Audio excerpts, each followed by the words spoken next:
I thought I'd share a few of the main points I discuss in the book. First, I give an argument for the view that there is an individual right to bear arms, a moral right to bear arms. But it's not an absolute right. There are conditions that must be satisfied to exercise the right. I also consider some of the lies and bad arguments on both sides of the gun debates.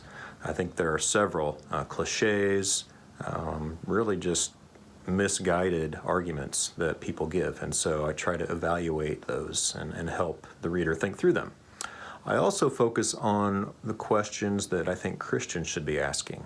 So I'm not a pacifist. I think violence can be justified, but there are a couple deeper questions I think Christians in particular ought to be asking. First, even if violence is justified in a particular situation, is there a nonviolent solution that we can try? That comes out of this view that I develop in the book called peace building, where we recognize that violence sometimes is a necessary part of life in a fallen world, but I think Christians and people in general are too quick to jump to violence as a solution. So we've got to look for nonviolent solutions. I also think we ought to consider what impact, positive and negative, owning and using a firearm might have.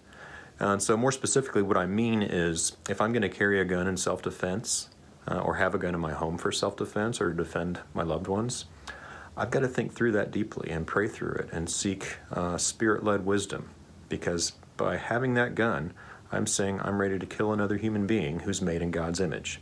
I'm saying I'm willing to take a risk that I might make a mistake and kill an innocent person.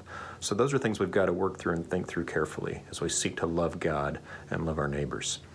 The last thing I'll mention here is that I do think there are several things we can do to reduce gun violence in America while protecting the individual right to bear arms. I think there are things we can do morally, spiritually, politically, and even legally to do that, to reduce gun violence, but protect the rights of all.